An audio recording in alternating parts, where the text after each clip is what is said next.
Ladies and gentlemen, we're a little slow today, but we are having a live show, and here is your host of the Virtual Center for the Study of the Constitution and Civic Responsibility, our own Bill Obrien. Thank you, Agnes. You're welcome. And welcome. Welcome to today's program. We're a little bit late. It's about 7 minutes after our start time.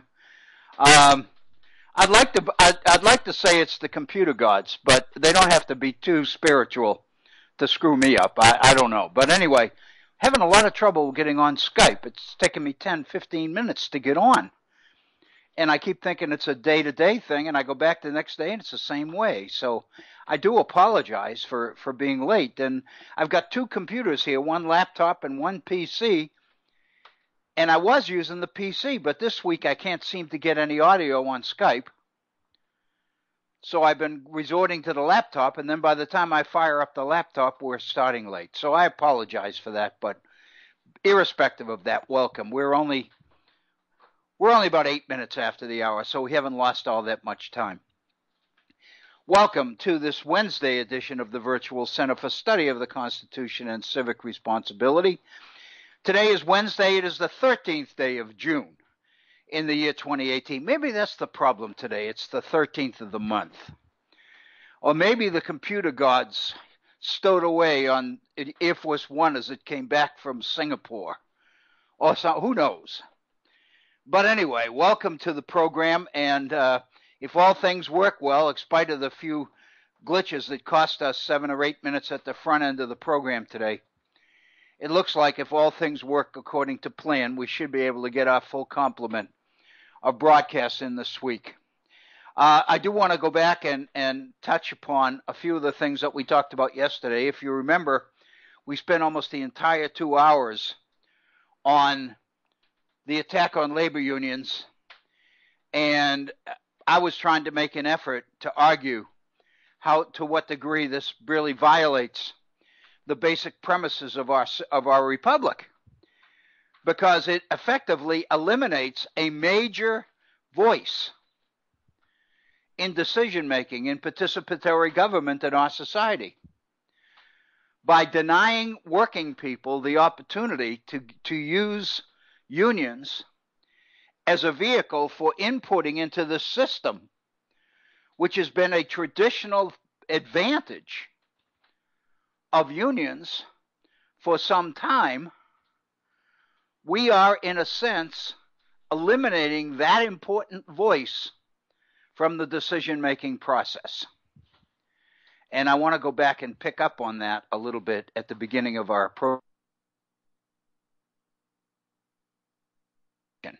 I will say that I fully intend to put a posting on Facebook, if not today, then definitely by tomorrow, on what we'll be covering on today's program in terms of the working voice in our civic decision-making in our society, because I do think it's extremely important.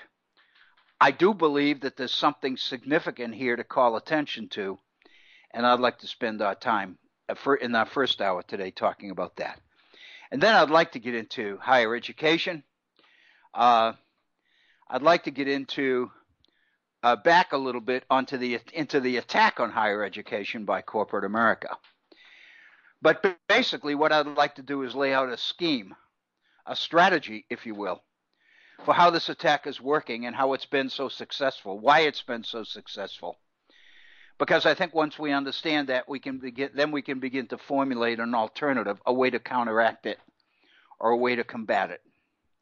Welcome to this Wednesday edition of the Virtual Center. I thank you for your continued support of the program, your continued support of the Head On Radio Network, Bob Kincaid and Agnes, and those folks. It's due to them that we are able to come to you as we do on a regular basis. And it's not only this program, but the other programs on the Head On Radio Network as well. So again, I thank you. I just need to let you know how much we appreciate your continued support. It keeps us going. I know it keeps me going, and I know it keeps Bob and Agnes going as well, because very honestly, as we know, this is not This is not about profit. This is not about money. On the contrary, money is the missing element. But I think the folks at Head On are doing a spectacular job in keeping these programs on the air for as many years as they have. And I just am grateful as I can be for the fact that over 5 years of that broadcasting has been basically devoted to this particular program. And it has done absolute wonders for me. We would like to hear from you. I'm a little bit reluctant to mention Skype today because I don't quite know what's going on. Agnes seems to believe that there are some updates in the Skype program, and that may be confounding our computer network system. I don't know. But I do know that a direct vehicle into the Head On Radio studios, which will get you on the air, is via Skype. If you are a regular user of Skype, you can just go on Skype and type in Bob Kincaid Horn, and that'll get you directly into the studios, and Agnes will get you on the air. If you'd like to bypass Skype, or you're not a user of Skype at all, and just use your phone, then by all means you can do that because we do have a direct line into the studios. The number is area code 304-574-8178. That's 304-574-8178. If you'd rather send me an email with your ideas and your thoughts in it, and trust me to get your ideas on the air, I'd be glad to do that for you. My email address has not changed in all the years that we've been on. It remains waobrien906@gmail.com. That's waobrien, OBRIEN, lowercase, all one word, @gmail906@gmail.com. And as far as our Facebook page goes, as I mentioned, I haven't put anything on there for a few days since the end of last week, but I will be putting something on there in the next day or two related to this issue of the voice of working people and the nature of our civic society. I think it's very significant, for example, that yesterday we made reference to Ronald Reagan's 1982 address to the British Parliament, in which he included unions among the major vehicles that enable participatory democracies throughout the West to work, and how significant they are, and how significant Reagan believed in the early 80s they were in combating Soviet influence, communist influence. This was before, of course, the fall of the wall and the collapse of the Soviet Union at the beginning of the 90s. But there's absolutely no question President Reagan believed very, very firmly that it was very, very important that our decision-making at all levels, corporate decisions, political decision-making, etc., made available the expertise and the input of all parties who had something meaningful to contribute to decision-making. And working people are one, a key one, there's no question, when it comes to corporate decision-making. The voice of working people, the voice of the people who deliver the services and make the products, is critical if we are to succeed in the world of international competition in today's global economy. President Reagan knew that. The State Department knew that. And increasingly through the 80s, the role of unions in providing a vehicle for working people to have meaningful input into decision-making at all levels was recognized, celebrated, and encouraged.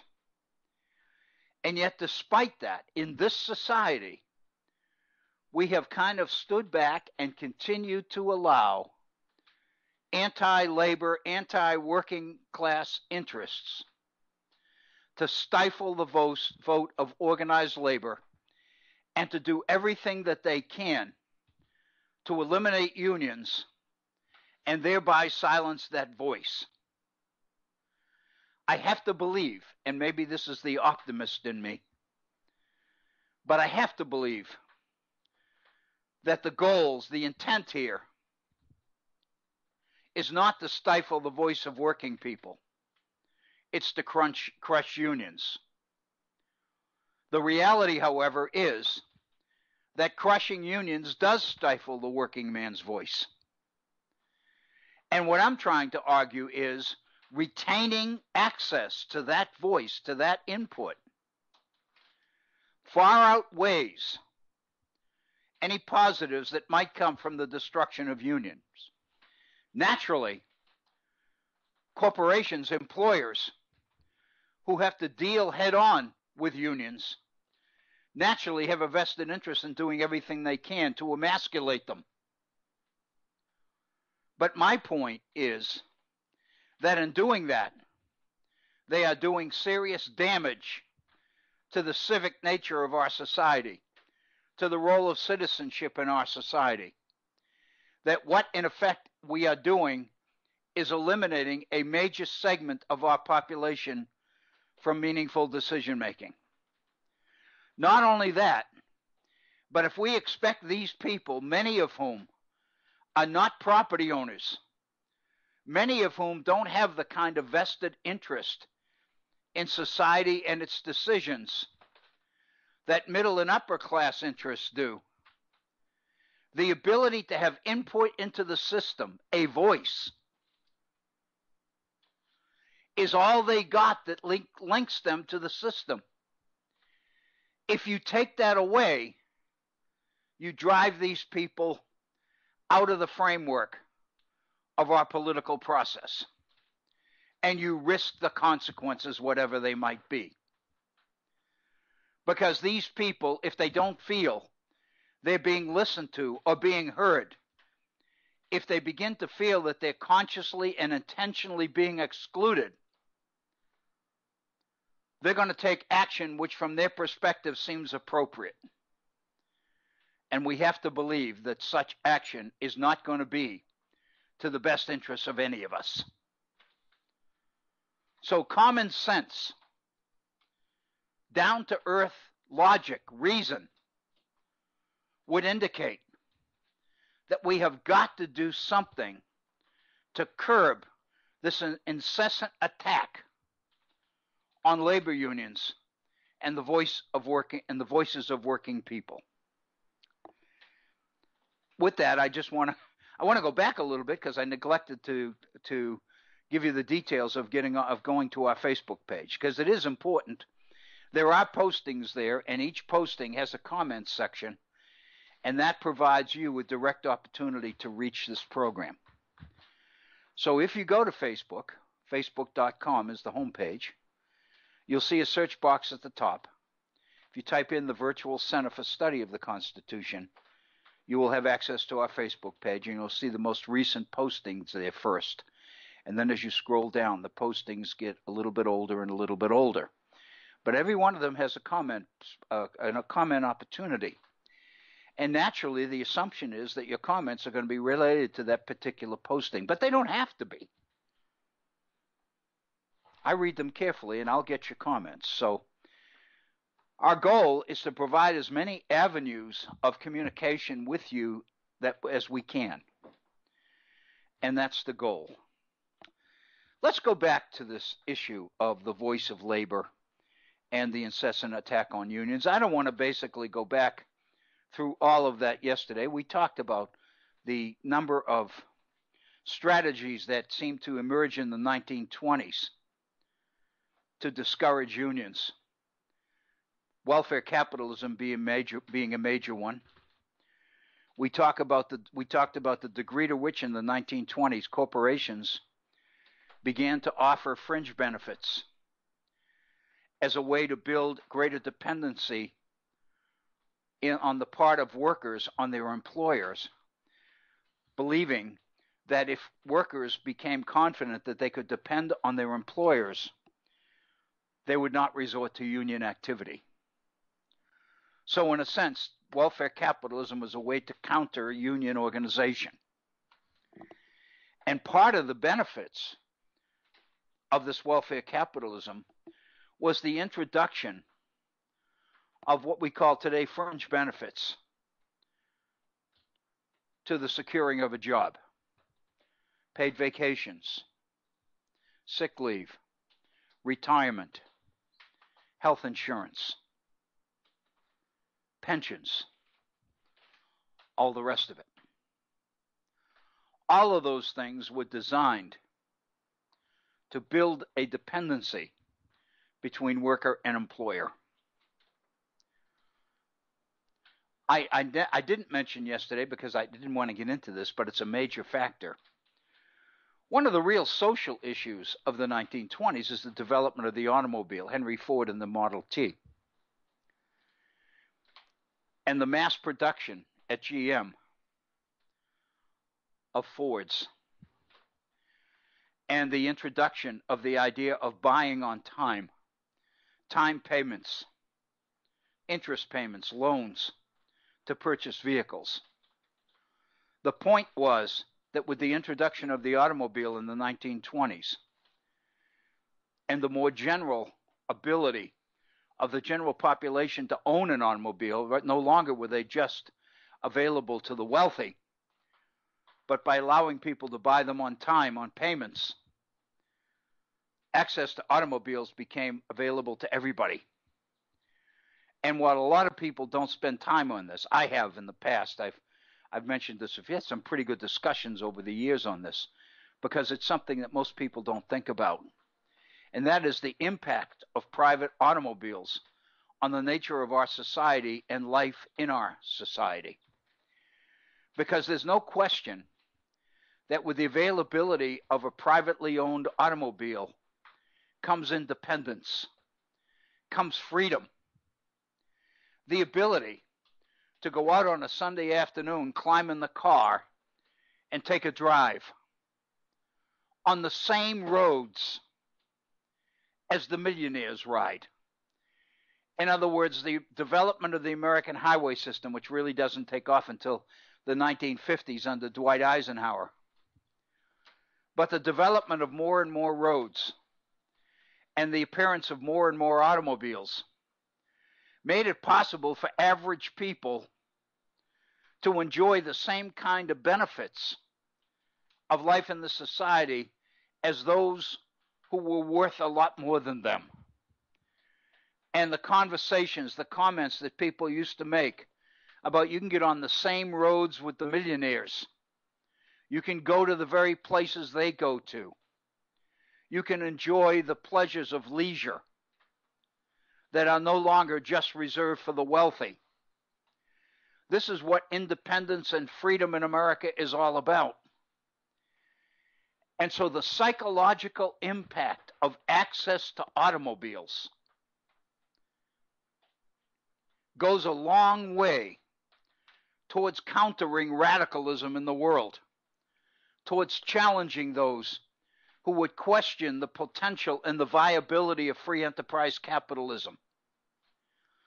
And it allows those most supportive of the system to promote it actively as the best system in the world for the most people, because it basically promotes individual freedom and opportunity for more and more people. It's a way to counter radical alternatives to free enterprise capitalism. Therefore, corporate America jumps on the bandwagon and does everything it can do to promote it. It doesn't take long before the mindset takes over that public transportation is a symbol of socialism, but private automobiles are an indication of freedom and respect. It's very, very real. I can remember when I was growing up in the mid-20th century. I can remember I grew up in Boston, and Boston had one of the first and one of the best public transportation systems in the world.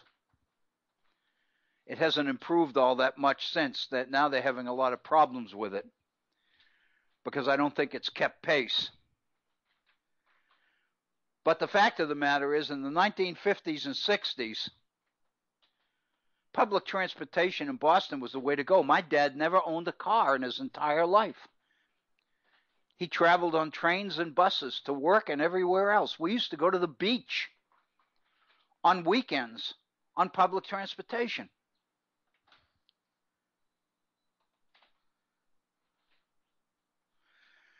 But I can remember as when I was in high school and just when I was getting out of high school, I had friends who the minute they graduated from high school would get a job, the first thing they would do is buy a car. My brother did that. I remember bought a new Mustang in 1967. Paid $2,500 for it. The insurance cost more per month than the car.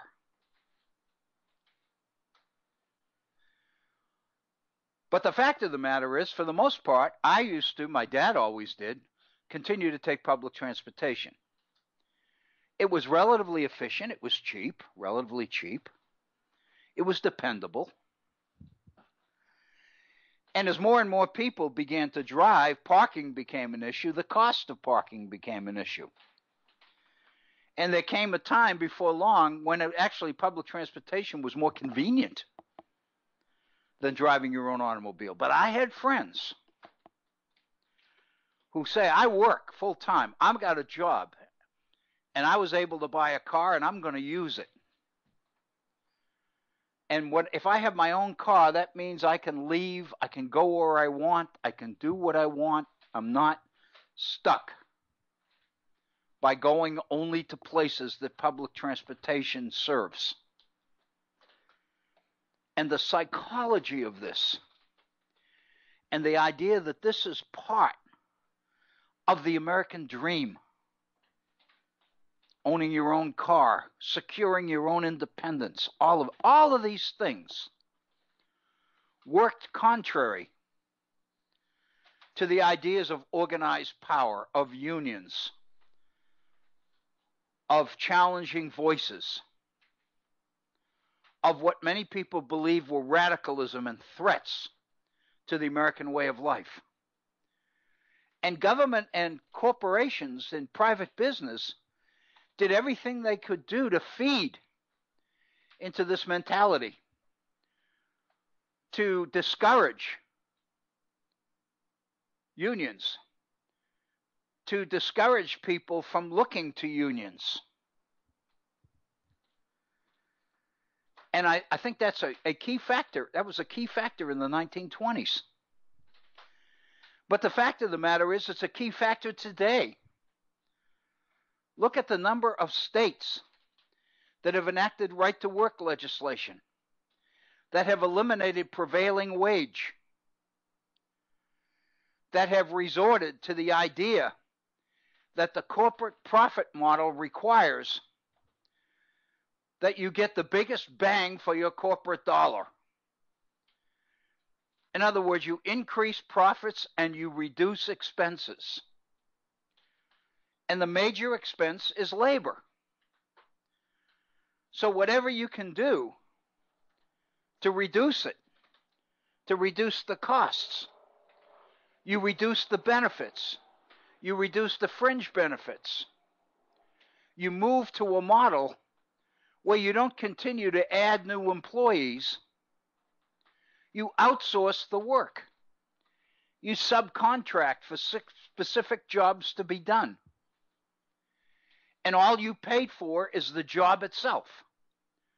You don't pay for pensions, you don't pay for retirement, you don't pay for vacations, you don't pay for health care. All you pay for is the particular service you're buying. What does that do for the corporate bottom line? What does that do for shareholders? Stockholders? And that's the direction we've been going in. By definitions, unions are adversary. They are, adjective, adversarial. They are there to challenge. They are there to oppose. They are there to represent the interests of a whole group of people who want more from you. And a way to avoid giving in on that more is to do everything you can to weaken or eliminate the unions themselves. And that's what we're doing with non-compete agreements, with agreements between employers that they won't compete for the best employees, that they won't try to steal each other's employees. I think we see that model in professional athletics, where professional teams are fined if they make a play to recruit a player from another team, especially at times other than the allocated times. So the assumption is corporate entities make these kinds of private deals, private agreements. The idea of arbitration, we talked about that yesterday. The extent to which employers are writing into labor contracts the requirement for arbitration,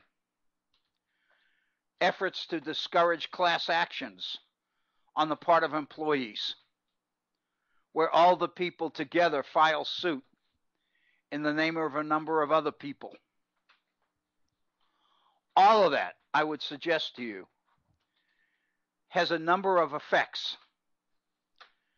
It saves money, it improves the bottom line, it discourages unions, it reduces costs,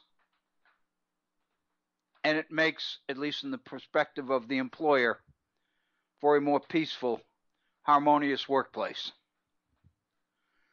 So in that sense, not much has changed. While Europe has gone to the idea of co-determination, recognizing the value of input from working people and mandating by law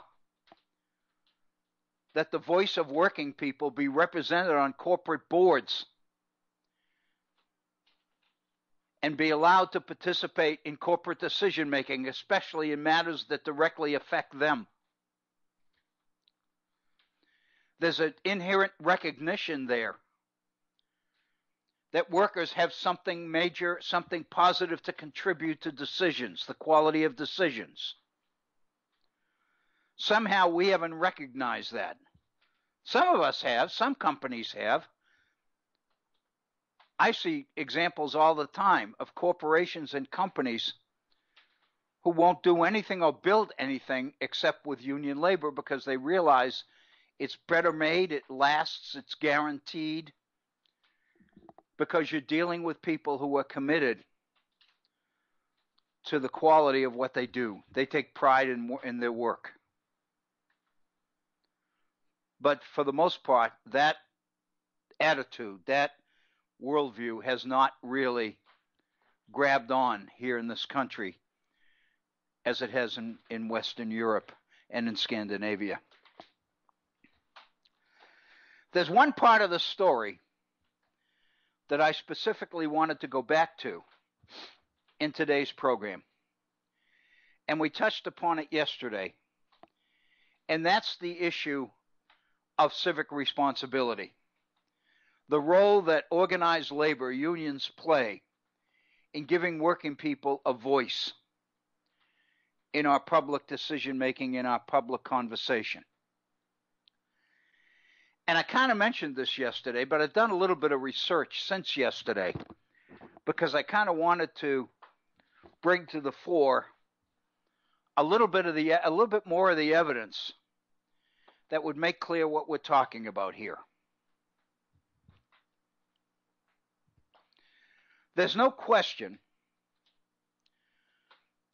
that one of the major challenges to civic dialogue in this country, to our political system, to the tremendous increase in growth of partisanship in our politics, to the extent to which, in many ways and in many places, our political system seems to have become dysfunctional.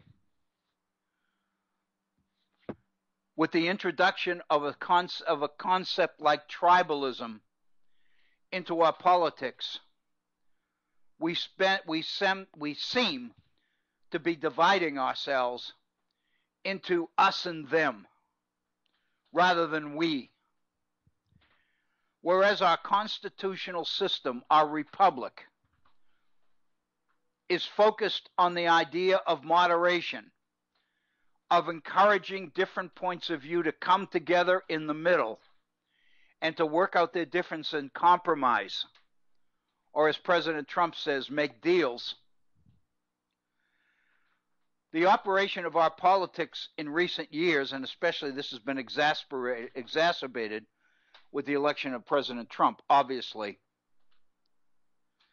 is the indication or inclination in our society to move away from moderation in the opposite direction. And what we find is that extremists on both the right and the left tend to discourage moderation, discourage compromise, look down on those who are willing to cross the aisle and work with their opponents, those who are willing to emphasize the things they agree on and work on those and hold the things they don't agree on for a later discussion, for a later time.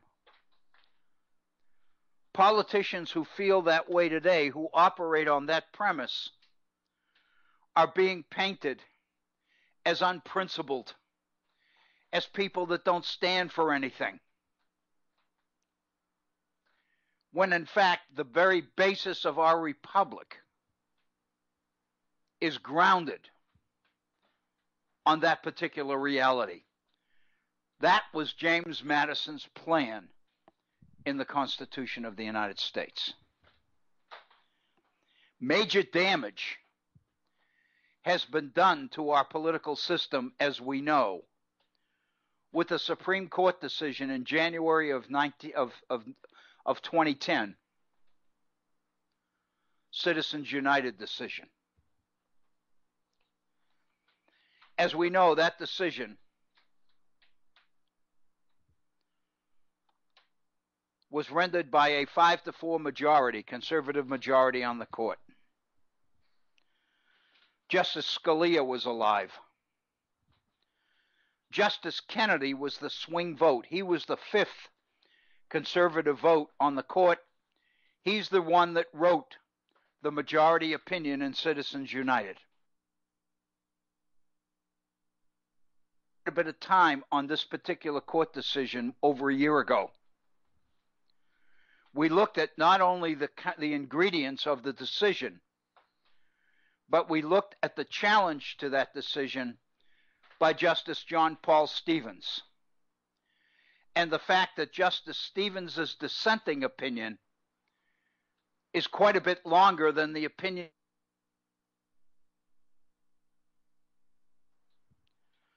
Justice Stevens' dissenting opinion to Citizens United is scathing.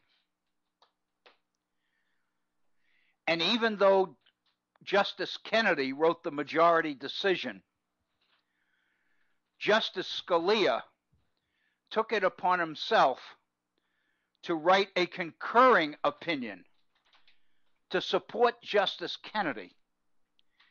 And the reason Justice Scalia did this was to challenge Stevens' dissent. Let me put that into political real terms. If you think about it, it is unbelievable that a prominent justice on the Supreme Court like Antonin Scalia, even though he's in the majority, even though he wins the case, still finds it necessary to take it upon himself to write a concurring opinion in order to attack the opponents of the majority opinion.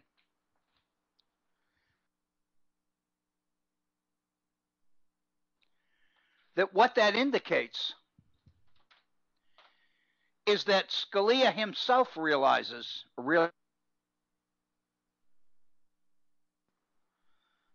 that there was more substance to Justice Stevens' challenge, dissent, and that ultimately his dissent might end up taking precedence over the majority decision and become the basis later on for overturning it. There are polls, surveys that have been done which indicate that a significant majority of the American people would like to see a constitutional amendment adopted overturning Citizens United. And the major reason, of course, is because Citizens United decision, the majority opinion, basically classifies campaign contributions by corporations and unions as a form of political speech. It's important to recognize that there are numerous court cases leading up to Citizens United that validate the principle that political campaign contributions constitute a form of political speech. Citizens United is not a 5-4 decision that comes out of the blue, comes from nowhere.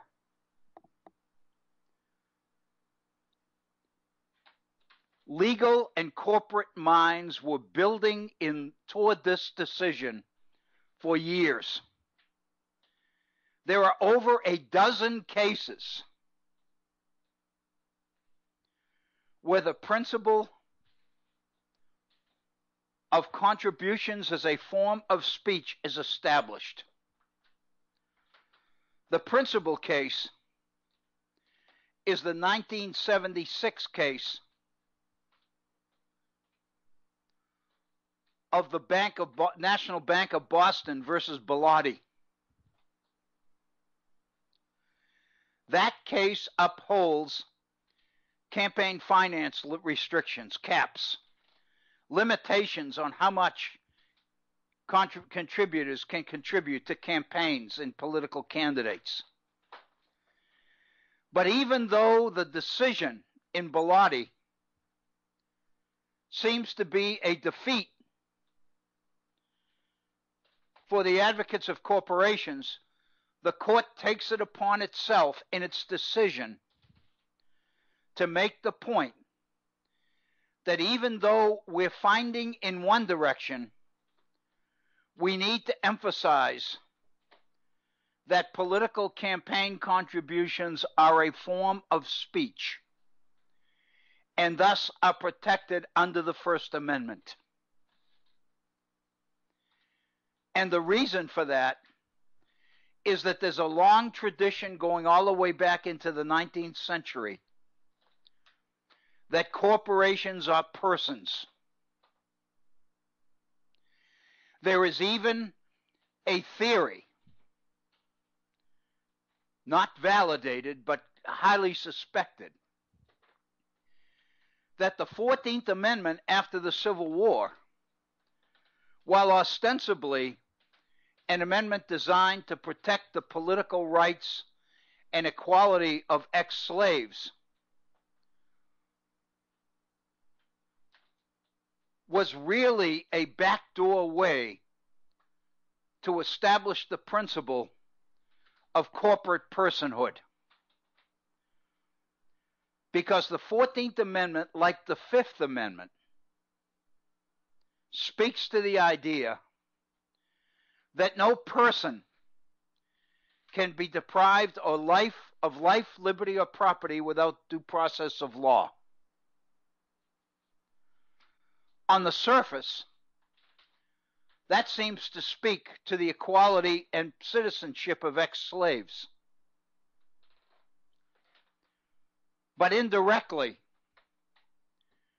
if you accept the idea of corporations as persons, then by adopting the 14th Amendment with the same language as the 5th Amendment, what you've done is take limitations that were placed on the federal government under the Fifth Amendment and applied them to all the states as well under the 14th.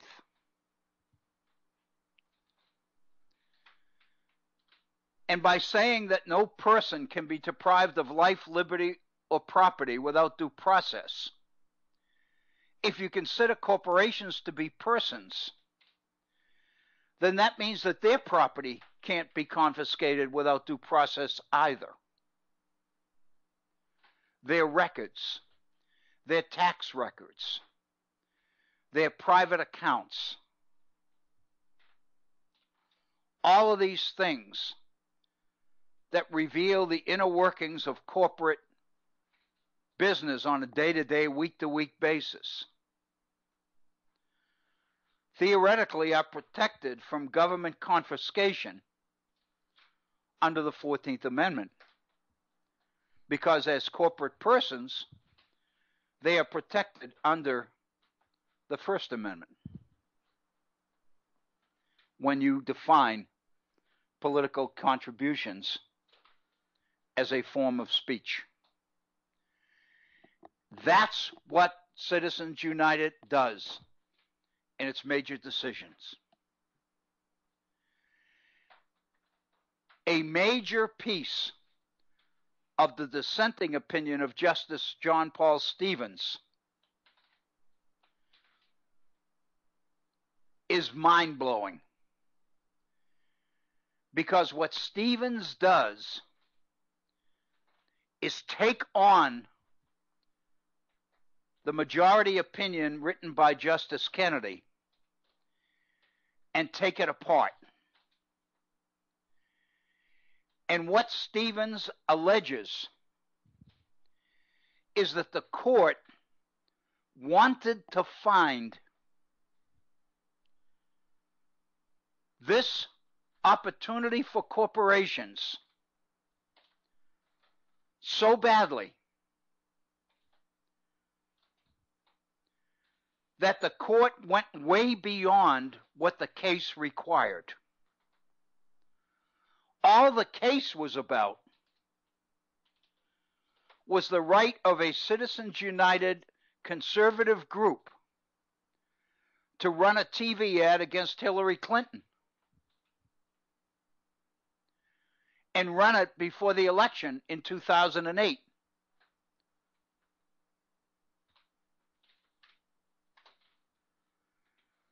But the law said that within 30 days of the election, you couldn't put out advertising like this on the media directed at a particular candidate. That was the issue.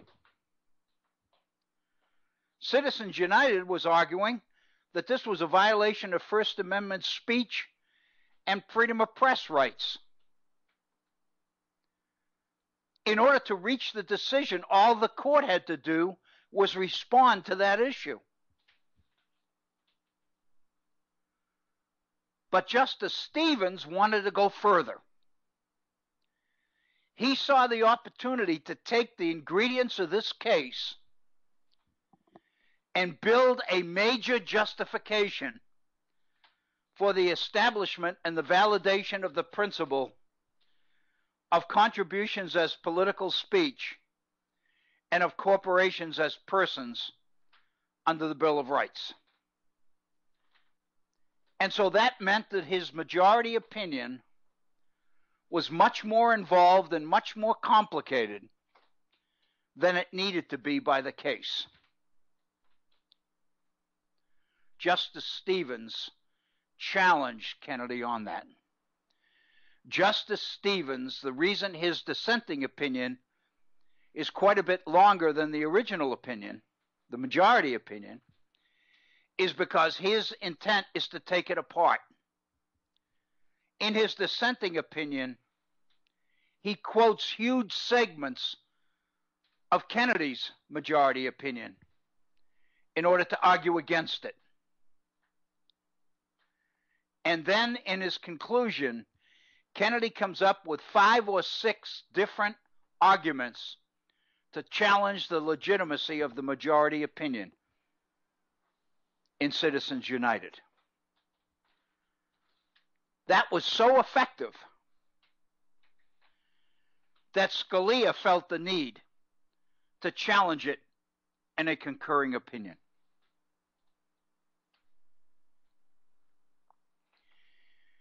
It's Justice Scalia's concurring opinion that I would like to focus on as the final episode in this presentation, if you will, on the civic responsibility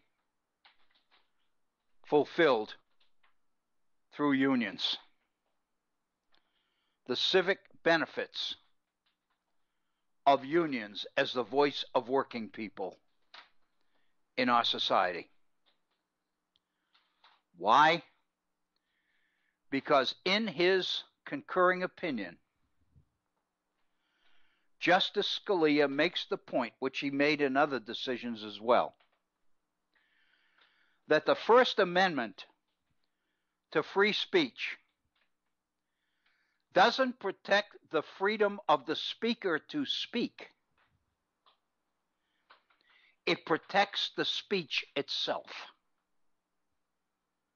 I think we have to pause and think on that for a minute. It's not the right of the speaker that's protected under the First Amendment, Scalia says. It's the speech. Because decision-making in our republic requires the idea of the marketplace of ideas. Scalia says, Kennedy says, pretty much the same thing in his majority opinion. There never can be too much speech. Because the more different points of view that are put on the table, the better the final decision will be. Therefore, Justice Scalia's argument is, you can't legitimately or constitutionally prohibit corporations from speaking by the giving of campaign contributions, because to take that input off the table jeopardizes the marketplace of ideas. Scalia's argument is that in order to improve the quality of decision-making, no point of view can or should be censored. Therefore, corporations have the right to speak. That's Scalia's argument. That's the basis of his concurring opinion. How does Justice Stevens deal with that?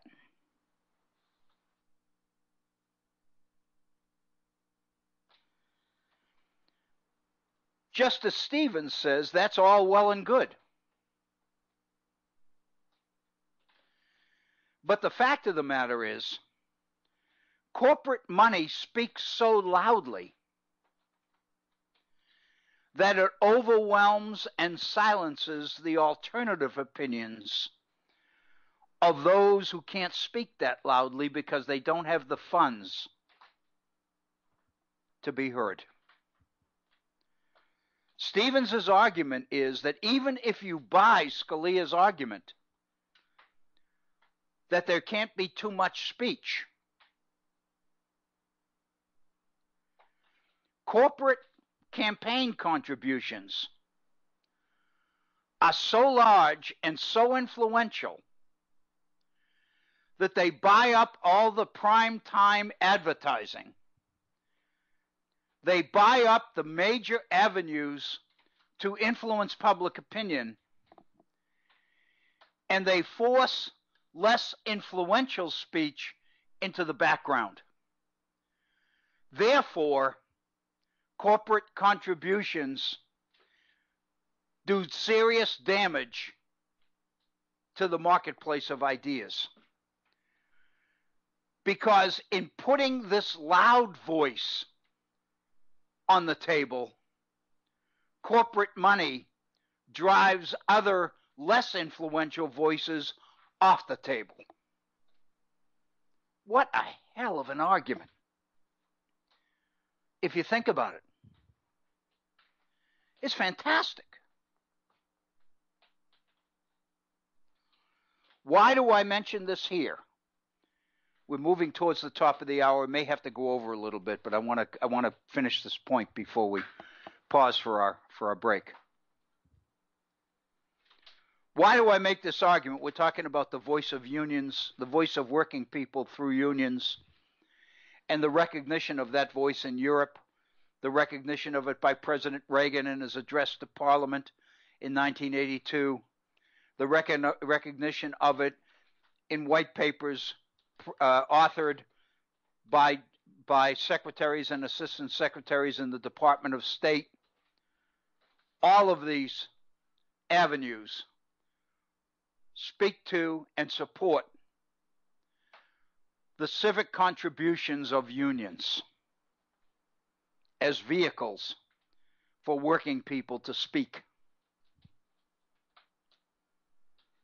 Here's my point.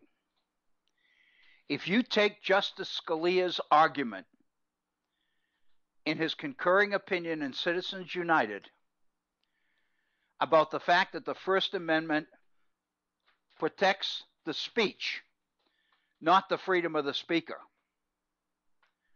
and therefore, if you don't allow corporations to speak through political contributions, you take that important input off the table. If you also recognize Stevens' counter-argument that when you do put that corporate point of view on the table, you drive less influential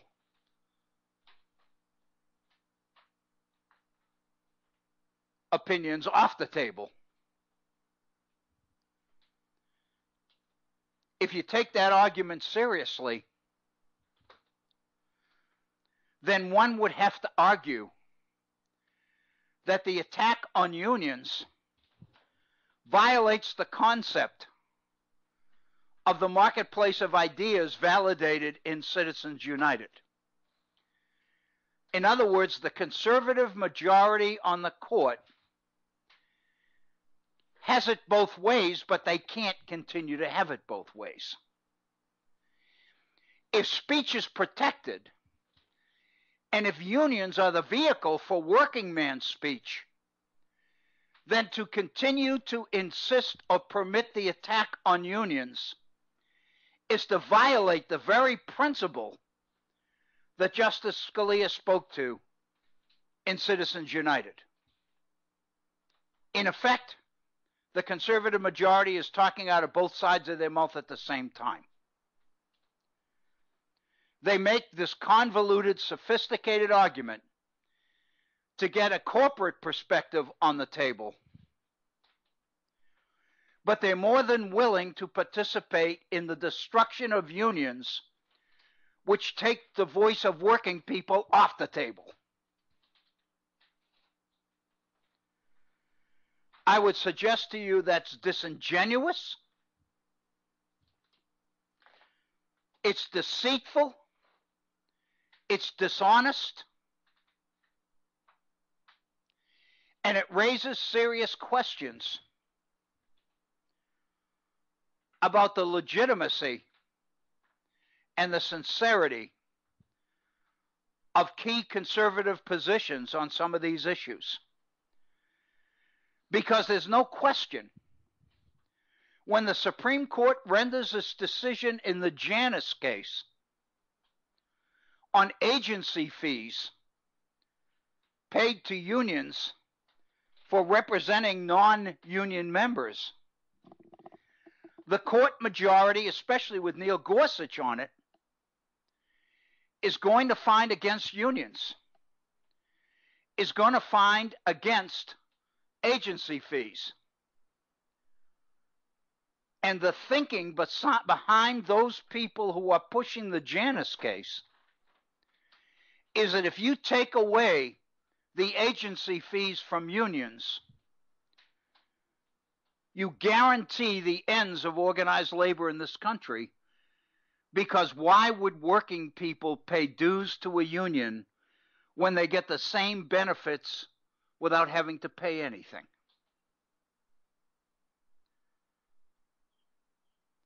So in a sense, if the conservative majority on the court finds for Janus, in the case of Janus versus public employees, municipal state employees, which everybody anticipates that it will,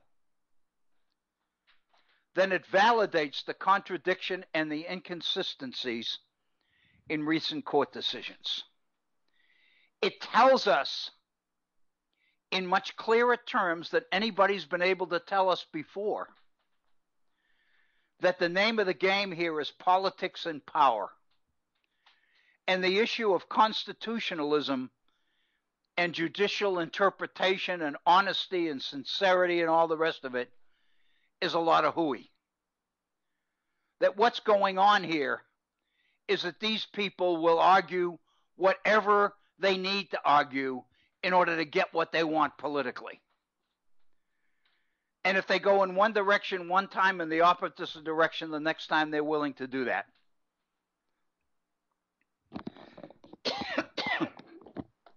Especially when you have a general population that is totally incapable of even understanding much of this stuff. They don't understand it. It confuses them. They have no option but to trust the people who should know. And the people who should know are the ones that are doing it to them. I would suggest to you, this is the basis of something I'd like to put on Facebook over the next couple of days, because I think it's that important.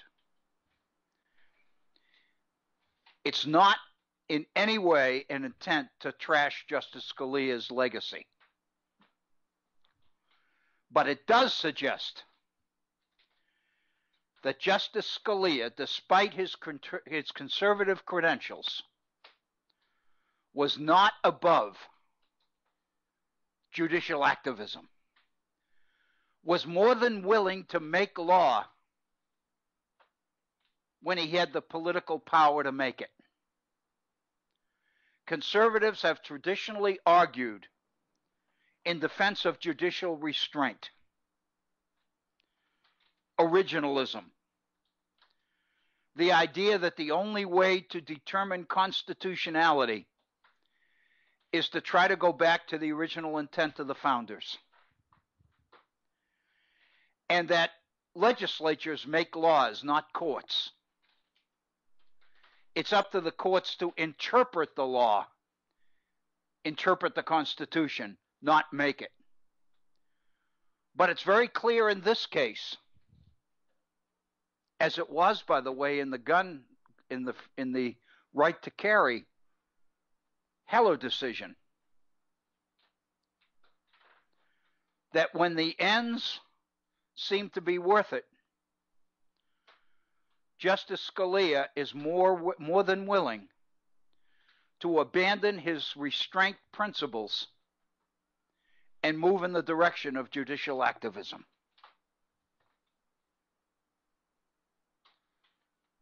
I think we need to understand that.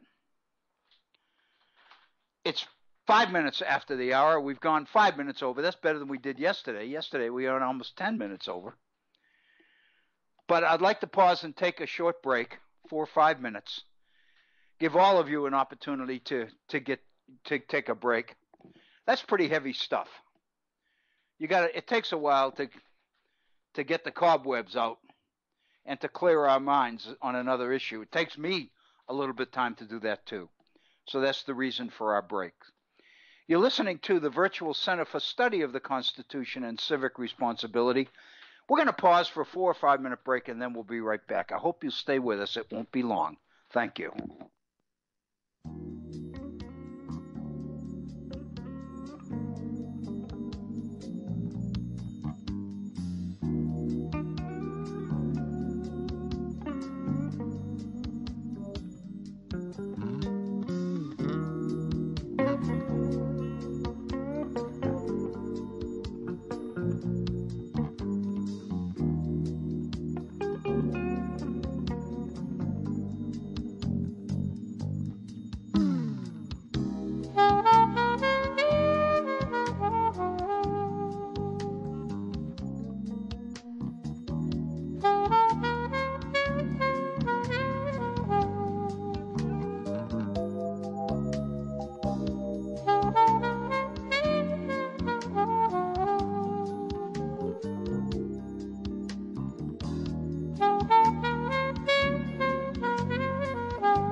return to the Virtual Center for the Study of the Constitution and Civic Responsibility.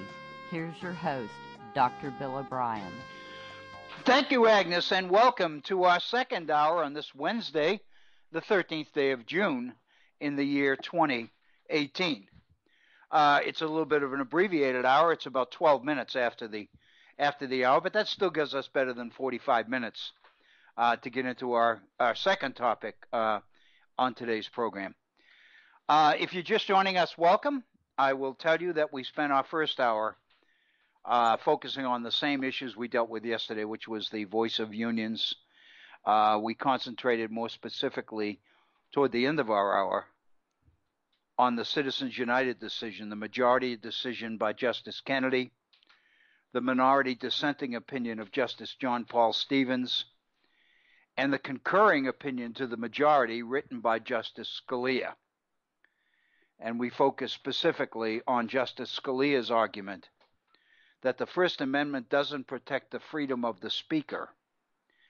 It protects speech itself. And it's based on the principle of the miracle of the sanctity of the market, the marketplace of ideas.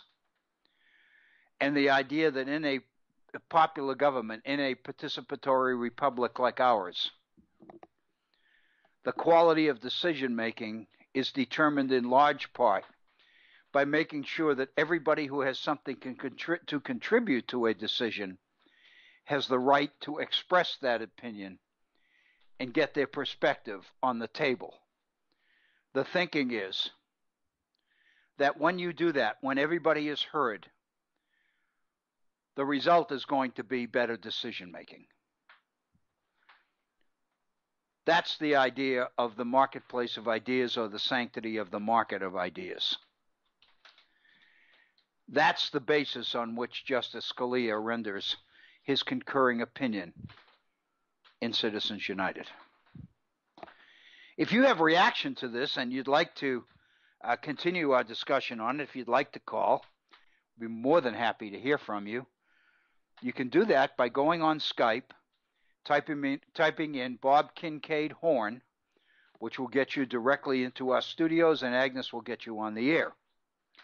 Or you can use your phone and dial a direct number into our studios, area code 304-574-8178. 304-574-8178. As a third option, you can go to our Facebook page.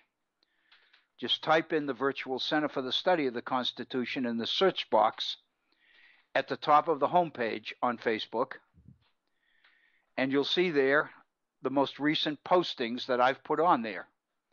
Each of them comes with a comment section, and you are free to access that comment section and make comment on the particular posting itself, or on a totally unrelated issue if you choose to do that. Our purpose is to maximize the opportunities that you have for input and participation in this program. Before we totally get off the last issue, let me close it by this. I've got a couple of quotations from Citizens United which would kind of validate the interpretation that I put on earlier. And this is kind of the proof, if you will. But this is where I got it. In his majority opinion, Justice Kennedy says, and this is all a quote, "Under our Constitution, it is we the people who are sovereign. The people have the final say. The legislators are their spokesmen. The people determine through their votes the destiny of the nation.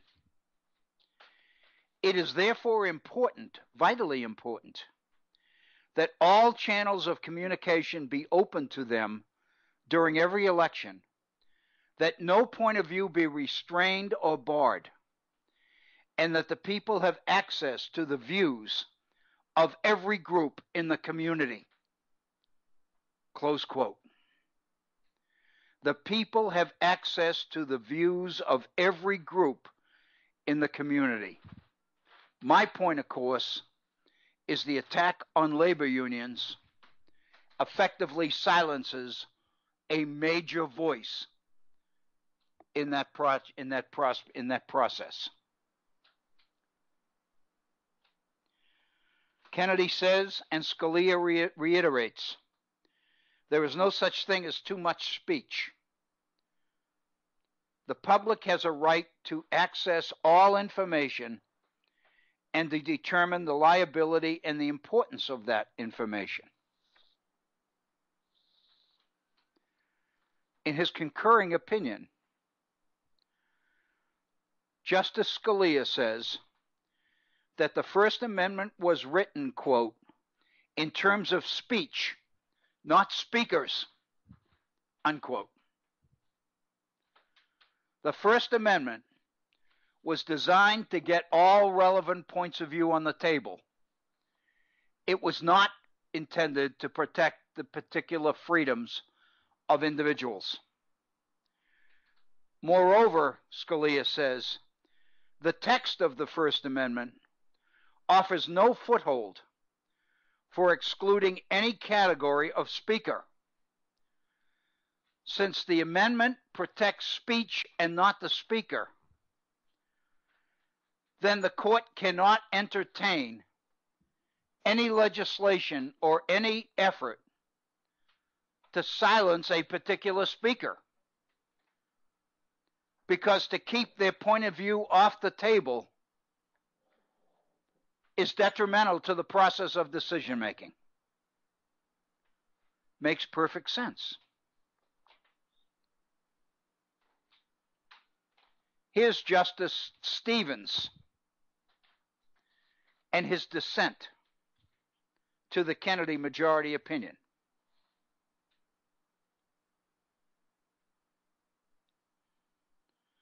Stevens says that the majority's argument is, quote, that there's no such thing as too much speech.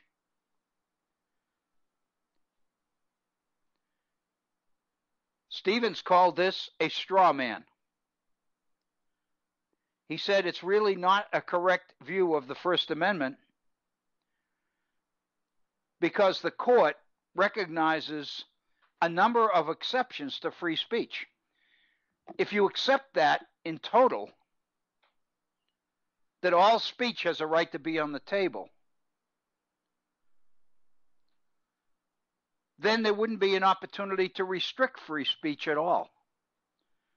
We know from the case, the 1919 case, where Oliver Wendell Holmes says we are not free, the Schenck case, we are not free to shout fire in a crowded movie theater because it creates public panic. Stevens says the fact of the matter is there are all sorts of exceptions to free speech. Fighting words, obscenity restrictions, time, place, manner restrictions, etc. If you take Scalia's argument literally, none of those restrictions would be valid. So the fact of the matter is there's always the right to limit First Amendment freedoms, including speech. And the fact of the matter is, when you allow one speaker to come to the issue with so much influence and so much power that that particular voice drives other voices off the table, then that jeopardizes the whole idea of quality decision making in an open society. So therefore, Stevens' argument is, government does have the right to limit the voice of corporations in our elections because they totally skew the results in their own favor. The only way that Scalia's argument would be valid, although Stevens doesn't say this, would be if all the speakers had equal influence and equal power. There's no way to guarantee that, obviously. Wow. It seems to me this is one monumental issue, but it's so important. How do we shift gears at 20 minutes after the hour with 40 minutes left? How do we shift gears into a totally separate issue of higher education? I've been on this before. We talked, if you remember, we were looking at Gordon Lafer's book, The 1% Solution, a few weeks ago, about the corporate war in public education and the role that Betsy DeVos is playing as kind of the flak catcher for all of this opposition, all this challenge. But if you remember, we also did a program or two on higher education. And we talked about the flow of events, which has created a crisis in higher education in this country. If you want an indication of how much of a crisis this is, let me give you an example.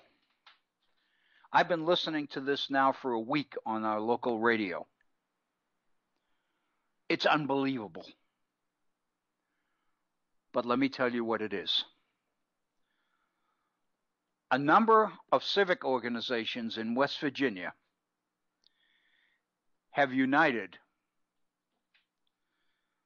to support a public service effort in the area of education. And the big issue, of course, here is to do something about the opioid epidemic in West Virginia, which proportionally is worse than anywhere else. And in order to raise money, a private university in West Virginia is offering a free, totally paid scholarship to people that are willing to make substantial contributions to this initiative. The institution, no criticism at all, is West Virginia Wesleyan. It is a well thought of, highly respected private institution here in West Virginia. It's expensive.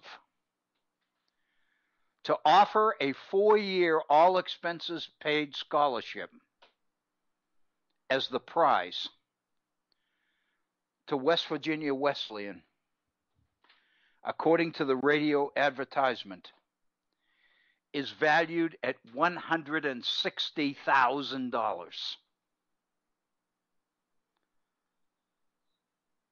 Dwell on that for a moment. 4 years of education, residential education at West Virginia Wesleyan, would cost $160,000. Tell me that higher education in this country has not moved out of the range of the ability of most people to even think about affording it.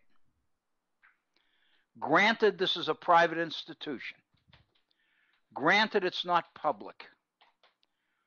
But the fact of the matter is, tuition and fees at public institutions have escalated in recent years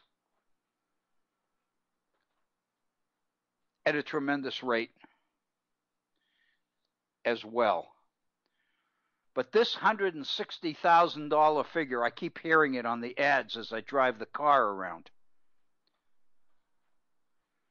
It's a wonderful promotion. It's a wonderful offer.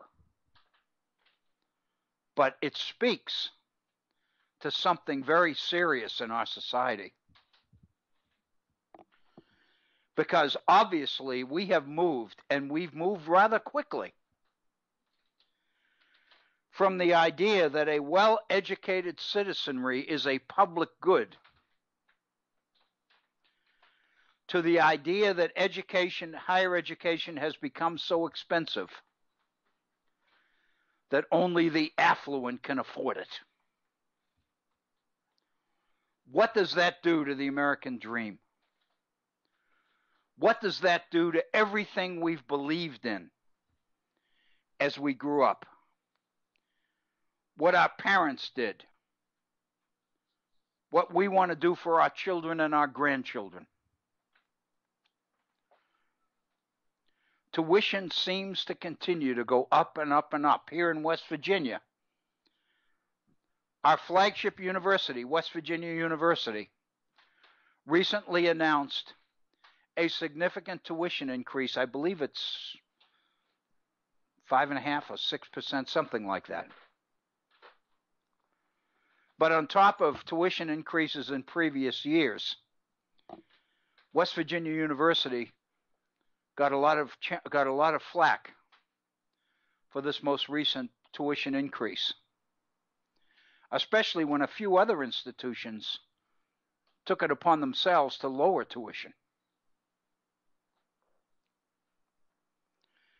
The fact of the matter is the whole nature of higher education in this society has changed.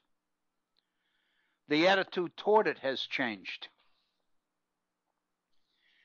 And I think we need to be very aware of those changes. But more specifically, we need to understand why they've happened. The implication, of course, the effort is being consciously made to paint these changes as the unfortunate confluence of a number of negative considerations. Education has become more expensive. State budgets no longer fund higher education at the levels that they used to. As state allocations to public institutions of higher education have declined,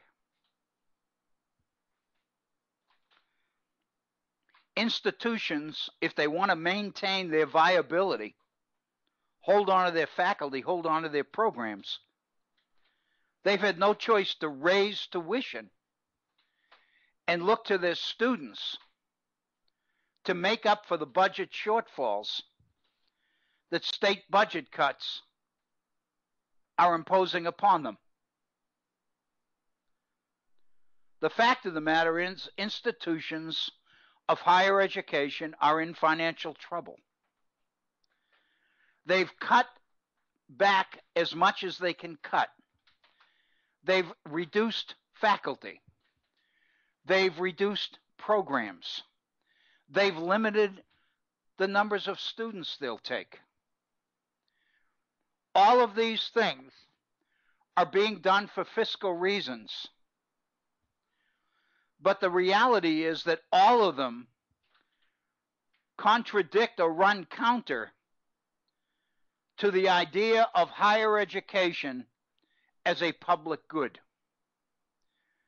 Because from the institution's perspective, if what we do for students is a public good, then why is the state cutting our budget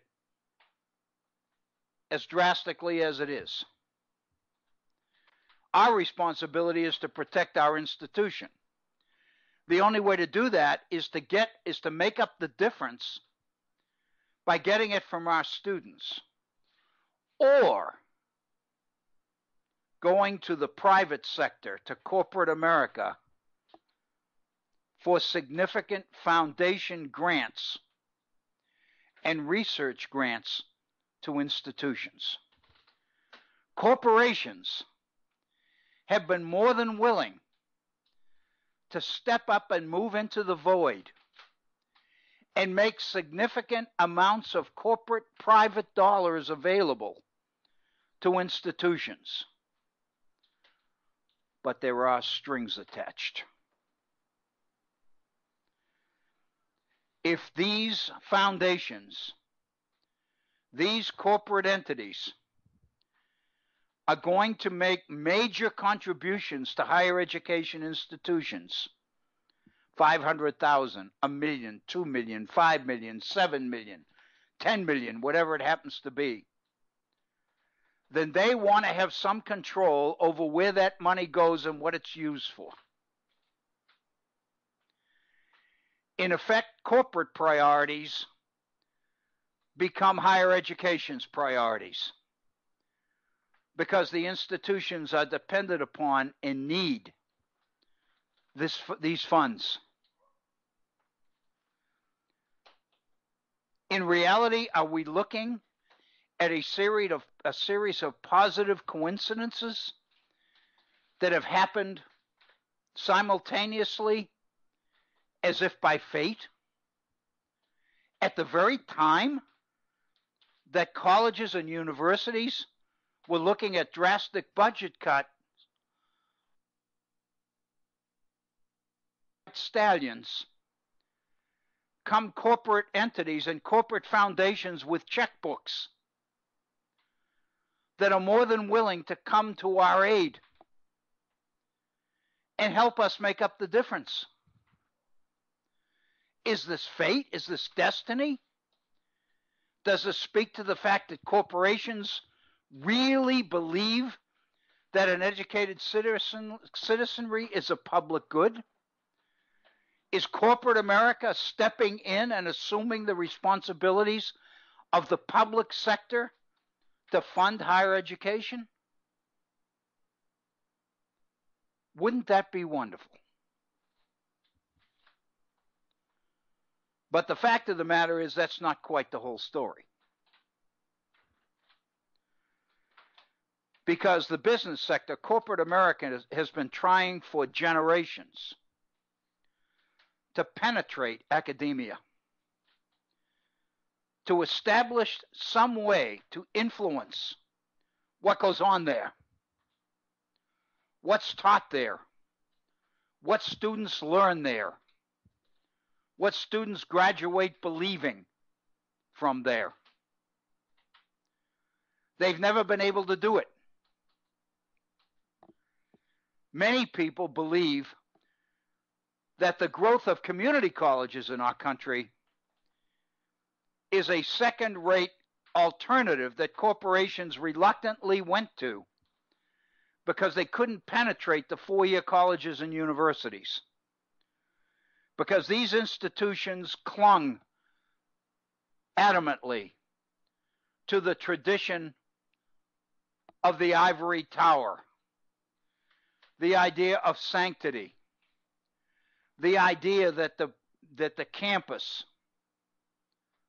academia, must be left secure for the free exchange of ideas, that institutions don't take political positions on anything, that in order to encourage free thinking, in order to educate students,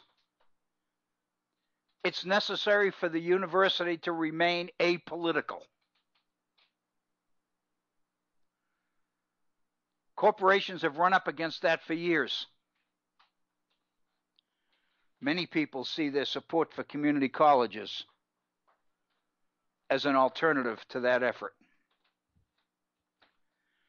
But the fact of the matter is, what we're seeing now is that drastic budget cuts, drastic declines in the willingness of state governments to fund higher education is creating an opportunity for corporations to penetrate the academy that they never had before.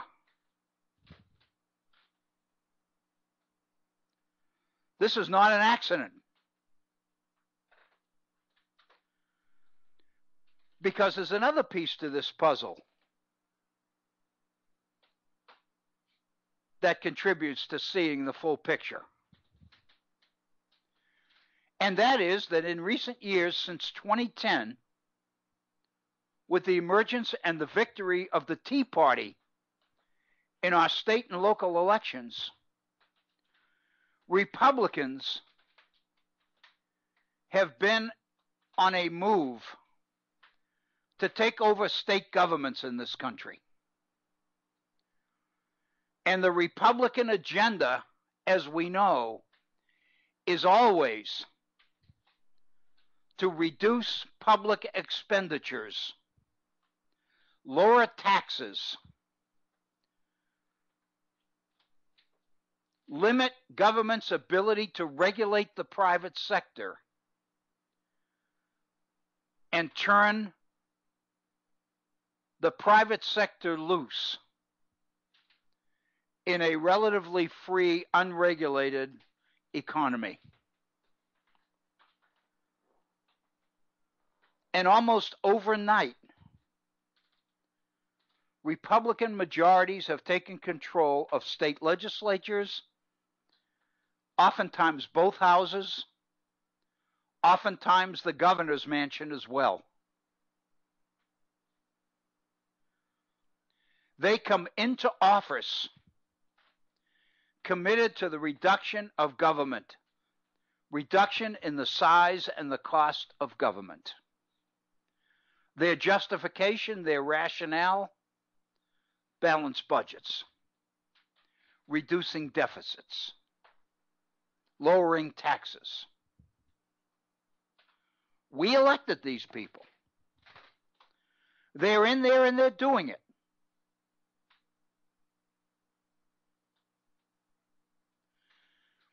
There are organizations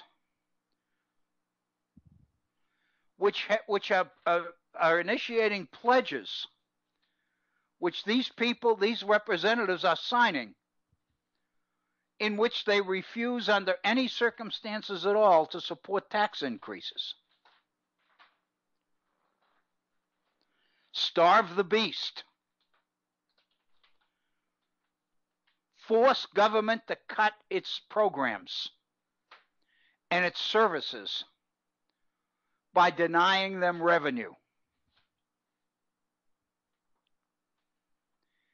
It is naive to believe, even for a moment,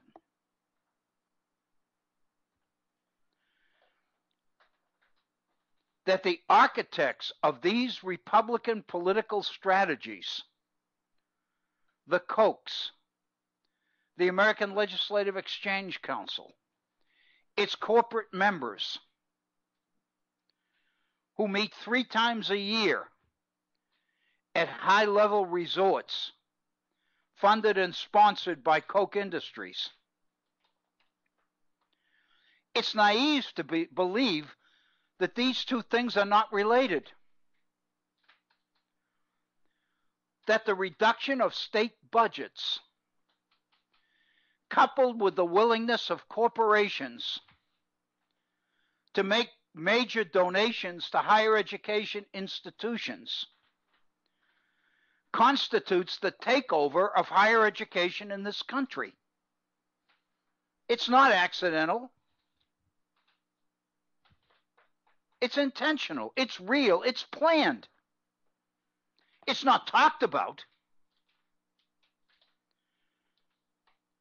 because it smacks of conspiracy. It smacks of un-Americanism. It smacks of plutocracy. It smacks of inequality. It smacks of corporate takeover of the democratic process. No way are people going to acknowledge or admit this or stand up to it. But that's what happens. And when you combine that with other changes within our colleges and universities, brought on in large measure by the budget crisis, by the realities of smaller budgets, smaller higher education allocations than ever before. I saw a report not too long ago in the media that over the last 7 or 8 years, West Virginia's budget has been cut by something like $15 million.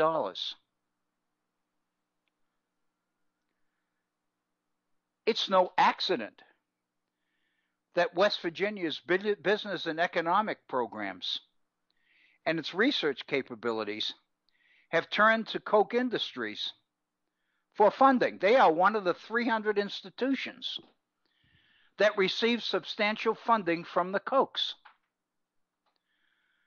Can you believe for 1 minute that that doesn't give the Kochs some say, some control over what goes on in these programs?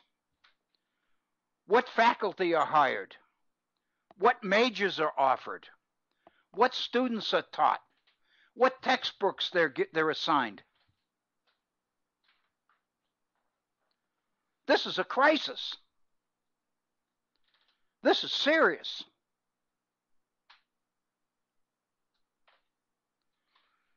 But there's more. Remember in the 70s when we first began to worry a lot about the increasing costs of healthcare?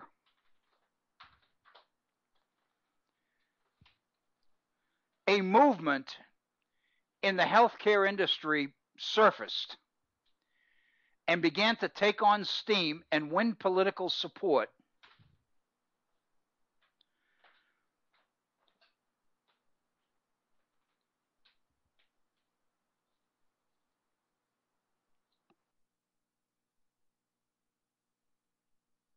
Called HMOs.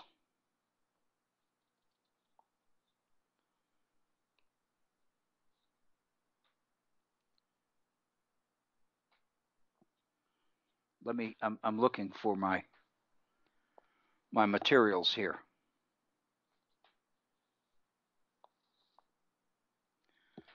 I've got so many pieces of paper. Here it is. I just want to make sure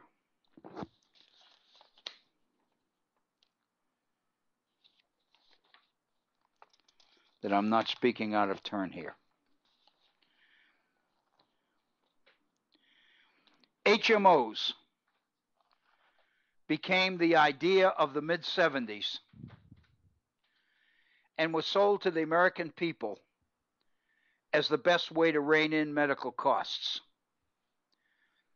In 1973, President Nixon was able to get past the HMO Act of 1973. At that point, healthcare and health delivery organizations ceased to be nonprofit organizations focused on the quality of healthcare for patients and became for-profit operations with lots of corporate money to fund them. And suddenly improved health benefits tended to become less important than management organizations. Shifted power-making, decision-making in healthcare from the providers to the managers, to the hospital administrators, to the insurance companies.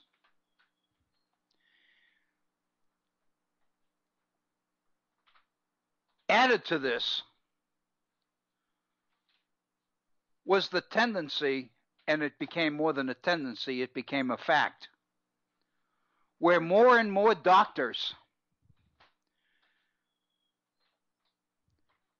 became private business entities. They became corporations in themselves. Their services were paid for by hospitals, but they weren't hired by hospitals. No longer did the doctors make major decisions in healthcare. The managers did. Government under Medicare began to pay fixed costs for certain medical services. Gone were the days when a physician could charge a certain amount for a procedure and have it paid for by the insurance company. Now, the insurance companies set the price. If the doctor insisted on charging more, then the patient had to come up with the difference. Today we call that the copay. That same model took over in higher education. As the institutions increasingly ceased to be under the control of faculty and moved under the control of administrators. Suddenly, not suddenly, but very rapidly, more and more higher education dollars were spent on administration than on teaching students. More and more decision-making in higher education became administrative decisions, not academic ones. And in the face of shrinking budgets, administrators began to look for places to cut costs. And the most obvious place to cut costs is in personnel. Faculty, teachers. No longer could institutions continue to employ full-time faculty members who taught a certain number of classes with specific numbers of students in them under contract and earned salaries that carried with them insurance, health care, retirement, all the rest of it. Full-time faculty became too expensive in the face of budget cuts for higher education institutions to sustain. So more and more, teaching in higher education shifted to part-time instructors, those we call adjuncts. Instructors who were paid by the class, but only got paid for the class. They didn't have health benefits. They didn't have retirement. They didn't have pensions.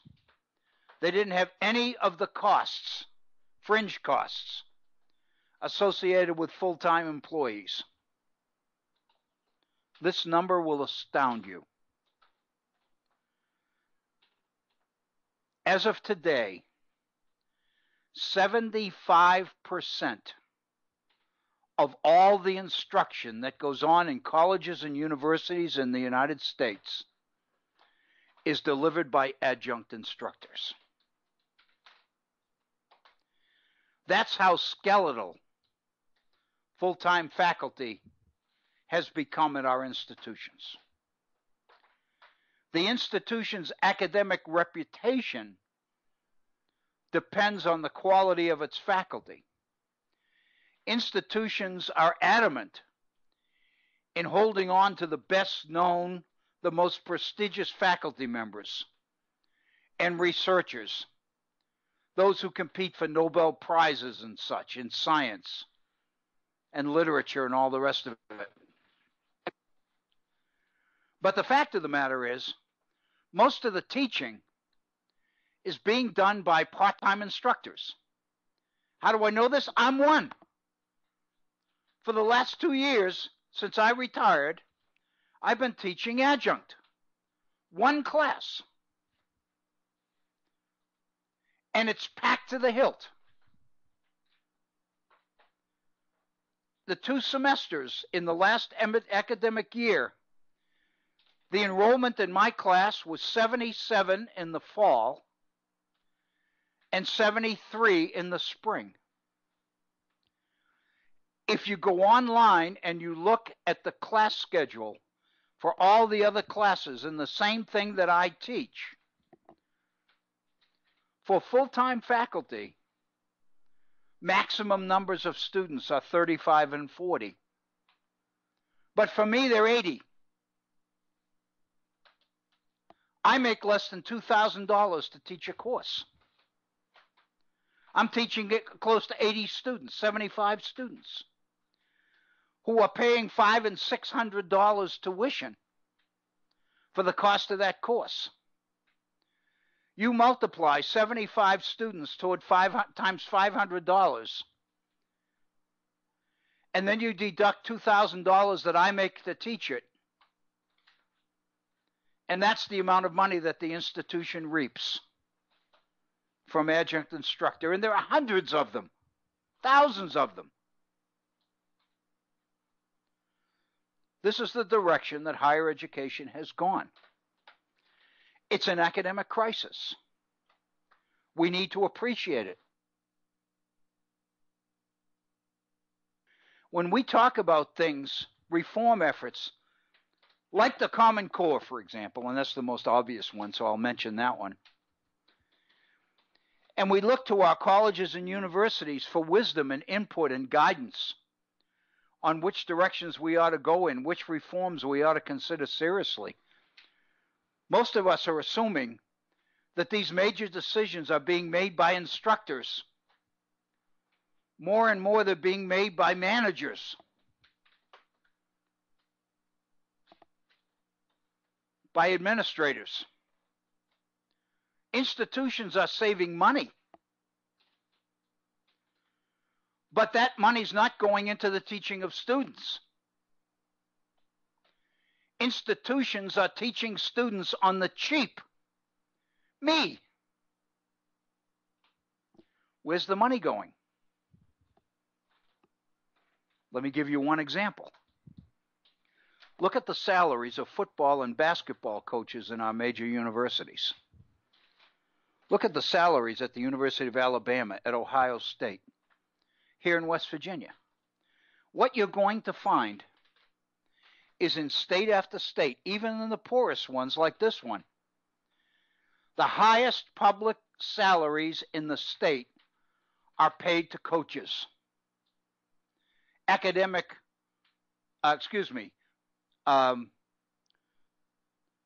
Athletic departments, directors of athletics in major colleges and universities.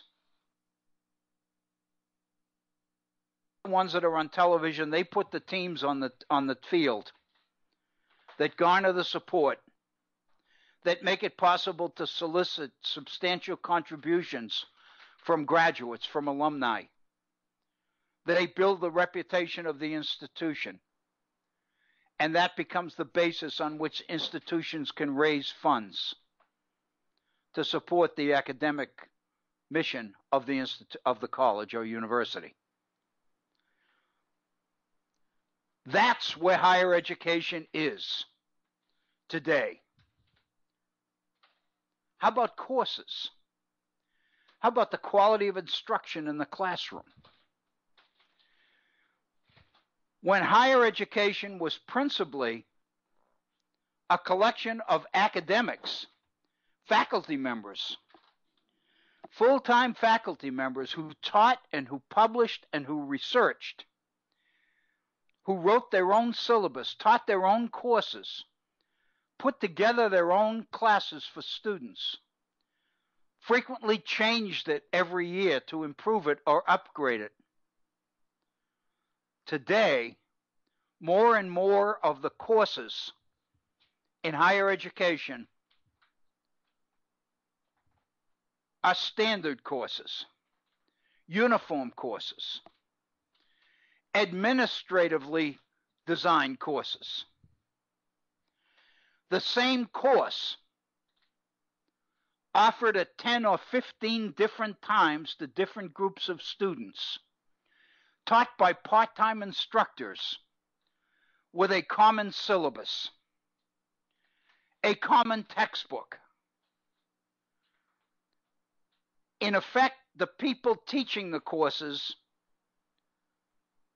are restricted in how much input they have over the content of the courses. They are handed a course outline. And when you teach your course, you have to put together your syllabus that you're going to give to your students, telling them what they'll be responsible for and what you'll require. And a copy of your syllabus goes to the dean's office. So they know what you're doing and whether, in fact, you're following the game plan. The result? I think you see the result all around you. The fact that everybody's complaining that our colleges and universities are failing, that our students are graduating and they can't write, they can't read, they can't think. They lack the basic moral character of individualism, of responsibility, of motivation. All the things that we value, we're criticizing our colleges and universities for not producing. But let me be blunt. At $160,000 for a 4-year education, you can bet that West Virginia Wesleyan's not doing this. You can bet that West Virginia Wesleyan is offering a high-powered, high-caliber academic programs. But the only people that can get them are those that can pay $160,000.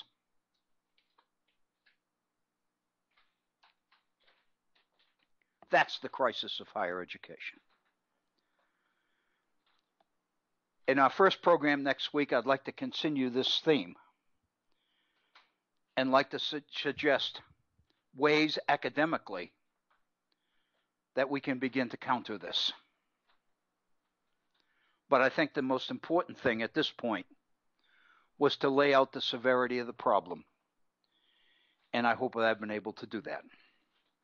We've reached the top of our program. We've reached the end of our program, not only for today, but the end of our programs for the week.